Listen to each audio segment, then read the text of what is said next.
উম্মতেরা, তাহলে তোমরা কি করবে এই 10 দিনে? ফাকসিরু ফীহিন্নাত তাসবিহা ওয়াত তাকবীর ওয়াত তাহলিলা ওয়াত তাহমিদ। বিশ্বনবী বলেন 4 আমল বেশি বেশি করবা।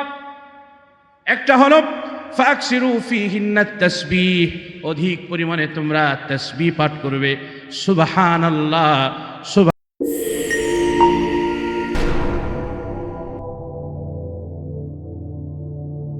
সাল্লাল্লাহু আলাইহি ওয়াসাল্লাম বলেছেন, জিলহজ মাসের প্রথম 10 দিনের ইবাদত আল্লাহ তাআলার কাছে অন্য সমস্ত নেক আমলের চাইতে অনেক বেশি প্রিয়। সুবহানাল্লাহ।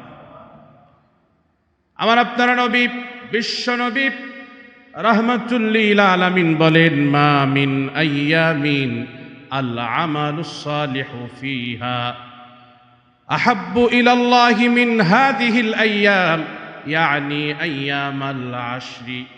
বিশ্বনবী বলেন, আল্লাহ তাআলার কাছে জিলহজ মাসের প্রথম 10 দিনের নেক আমলের চাইতে প্রিয় নেক আমল আর কোনোটাই নাই।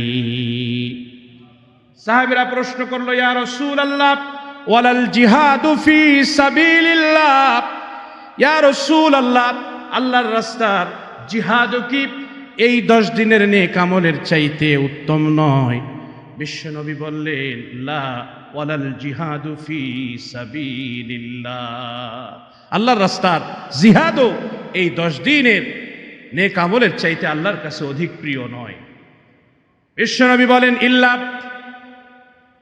রাজুলুন খারাজা বিনাফসিহি ওয়া মালিহি ফালাম ইয়ারজি মিন যালিকা বিশাইইন। বিশ্বনবী বলেন, তবে ওই ব্যক্তি ছাড়া, ওই ব্যক্তির নেক আমল ছাড়া, যেই ব্যক্তি নিজের জান ও মাল নিয়ে আল্লাহর রাস্তায় জিহাদ করার জন্য বের হয়েছিল, ফালাম ইয়ারজি মিন যালিকা বিশাই, তবে জান এবং মাল কোনোটা নিয়েই আর ঘরে ফিরে আসতে পারে নাই, জান এবং মাল দুইটাকেই আল্লাহর রাস্তায় দিয়ে দিয়েছে। যে ব্যক্তি আল্লাহর রাস্তায় শহীদ হয়েছে তার আমলটা এই 10 দিনের আমলের চাইতে দামি। তবে যে যুদ্ধ করার জন্য আল্লাহর রাস্তায় গিয়েছে, আবার যুদ্ধ করে নিজের জান ও মাল সহকারে নিজ গৃহে ফিরে এসেছে, তার আমলের চাইতেও এই 10 দিনের আমল আল্লাহর কাছে অধিক প্রিয়। সুবহানাল্লাহি ওয়া বিহামদিহি। অন্য এক হাদিসে আসছে, বিশ্বনবী বলেন, আফজালু আইয়ামিদ দুনিয়া ইয়ানি আশরা যিল হজ্জা।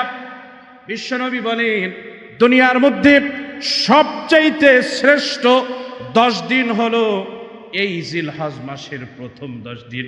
সুবহানাল্লাহ।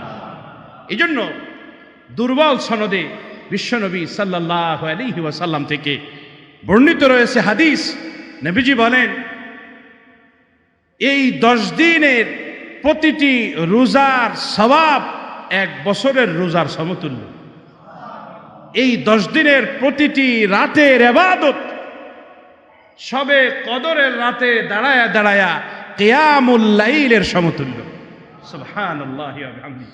এই 10 দিনের নেকিকে আল্লাহ তাআলা 7 গুণ থেকে 700 গুণ পর্যন্ত বৃদ্ধি করে থাকেন। সুবহানাল্লাহি ওয়া বিহামদিহি। এইটা হলো জিলহজ মাসের প্রথম 10 দিন, জিলহজ মাসের প্রথম 10 দিন। এজন্য আরেক হাদিসে আসছে, বিশ্বনবী রাহমাতুল লিল আলামিন সাল্লাল্লাহু আলাইহি ওয়াসাল্লাম বলেছেন, মা মিন আইয়ামিন আযমু ইলাল্লাহ, আল্লাহর কাছে জিলহজের প্রথম 10 দিনের ইবাদতের চাইতে শ্রেষ্ঠ আর কোনো ইবাদত নাই। এক হাদিসে বলছে অধিক প্রিয় আর কোনো ইবাদত নাই, আরেক হাদিসে বলছে শ্রেষ্ঠ আর কোনো ইবাদত নেই। সুবহানাল্লাহ।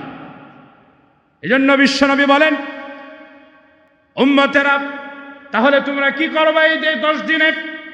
ফাকসিরু ফীহিন্নাত তাসবিহা ওয়াত তাকবীর ওয়াত তাহলিলা ওয়াত তাহমিদ। বিশ্বনবী বলেন 4 আমল বেশি বেশি করবা। একটা হলো ফাকসিরু ফীহিন্নাত তাসবিহ, অধিক পরিমাণে তোমরা তাসবিহ পাঠ করবে। সুবহানাল্লাহ, সুবহানাল্লাহ, সুবহানাল্লাহ, সুবহানাল্লাহ, সুবহানাল্লাহ, সুবহানাল্লাহ, সুবহানাল্লাহ। অধিক পরিমাণে আল্লাহ তাআলার পবিত্রতা তোমরা বর্ণনা করবে। ফাকসিরু ফীহিন্নাত তাসবিহা ওয়াত তাহলিল, অধিক পরিমাণে লা ইলাহা ইল্লাল্লাহ, লা ইলাহা ইল্লাল্লাহ, লা ইলাহা ইল্লাল্লাহ, লা ইলাহা ইল্লাল্লাহ অধিক পরিমাণে তোমরা পড়বে। ফাকসিরু ফীহিন্নাত তাসবিহা ওয়াত তাহলিল ওয়াত তাহমিদা ওয়াত তাহলিল, অধিক পরিমাণে আল্লাহর প্রশংসা তোমরা করবে।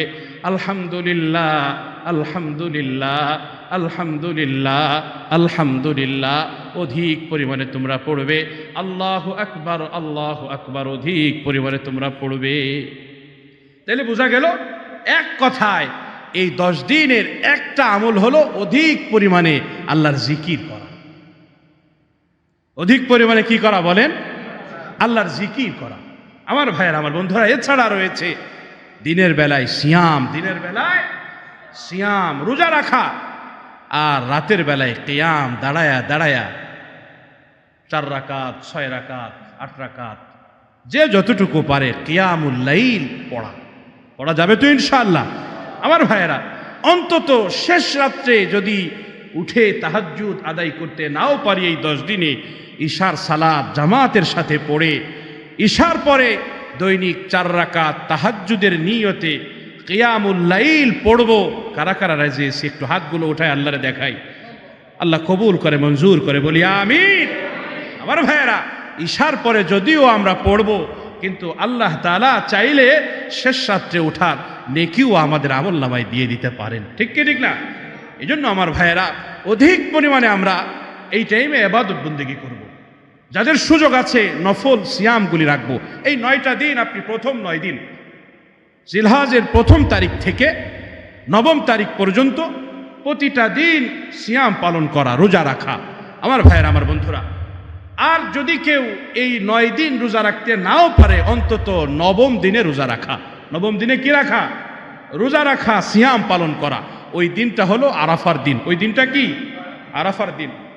বিশ্বনবী সাল্লাল্লাহু আলাইহি ওয়াসাল্লাম বলেছেন, সিয়ামু ইয়াউমি আরাফাতা আহতাসিবু আলাল্লাহ আন ইউকাফফিরা আস-সানাতা আল্লাতী ক্বাবলাহু ওয়াস-সানাতা আল্লাতী বা'দা। আরাফার দিনের রোজার ব্যাপারে আমি আল্লাহ তাআলার কাছে আশাবাদী যে আল্লাহ তাআলা এই একটি রোজার ওসিলায় যে রোজা রাখবে তার পূর্বাপর আগে পরের 1 বছরের গুনাহ আল্লাহ মাফ করে দিবে। সুবহানাল্লাহ। একটা রোজা গুনাহ মাফ হবে কত দিনের? আগে পরের 1 বছরের গুনাহ মাফ হয়ে যাবে। ক্বাবলা সানাতাল্লাতী ওয়া ক্বাবলা বা'দা, আগের 1 বছর পরের 1 বছরের গুনাহ মাফ হয়ে যাবে। আরাফার দিনের রোজা অর্থাৎ কুরবানির দিনের আগের দিনের রোজা। কুরবানির দিনের আগের দিনের রোজা সমস্ত সাহাবীরা এই দিনে রোজা রেখেছেন। বিশ্বনবী এই দিনে সিয়াম পালন করেছেন। এজন্য আমার ভাইরা, রাখা যাবে তো ইনশাআল্লাহ? এই দিনে আমরা সিয়াম পালন করব। আর মা বোনেরা যারা ঘরের মধ্যে আছে, যাদের সুযোগ রয়েছে, তাদেরকে আমরা এই 9 দিনই সিয়াম পালনের জন্য উদ্বুদ্ধ করব ইনশাআল্লাহ। আমার ভাইয়েরা, আমার বন্ধুরা, তাহলে এক কথায় এই জিলহজের প্রথম 10 দিনকে হেলায় ফেলায়, গল্প গুজবে আর গরুর হাটে দৌড়াইয়া দৌড়াইয়া কাটানো যাবে না। গরু কেনা দরকার, কুরবানিও করা দরকার, কিন্তু এটার অর্থ এই নয় যে রাতের পরে রাত, দিনের পরে দিন শুধু সব বাজার ঘুরবো আর দেখবো জিকির নাই, ইবাদত নাই, সালাত নাই, জামাত নাই, কিচ্ছু নাই। সব ছেড়ে দিয়ে হাটের পরে হাট ঘুরবো আর কোরবানির গরু তালাশ করব। বলেন, আমাদের এই কোরবানি দ্বারা রব খুশি হবে না নারাজ হবে? নারাজ হয়ে যাবে আমার ভাই। এই জন্য কোরবানি যে আমরা করব, আমাদের কোরবানি তো তখনই কেবল কবুল হবে যখন এই কোরবানিটা হবে আল্লাহর জন্য। কোরবানিটা হবে কার জন্য? আল্লাহর জন্য। যখন এই কোরবানিটা হবে আল্লাহর ভয়ে, আল্লাহর মহাব্বতে, তখনই কেবলমাত্র কোরবানিটা কবুল হবে। আর যার দিলের ভিতরে আল্লাহর ভয় আছে, আল্লাহর সামনে দাঁড়ানোর ভয় আছে, ওই মানুষটা অন্তত এই 10 দিন এসে 1 ওয়াক্ত নামাজও জামাত সে ছাড়তে পারে না। ঠিক কি ঠিক আমার ভাইরা? 1 ওয়াক্ত নামাজ সে জামাত ছাড়তে পারে না। কোরবানির গরু কেনার অজুহাতে সে জামাত ছাড়তে পারে না, সে সালাত ছাড়তে পারে না। আমার ভাইয়ের, আমার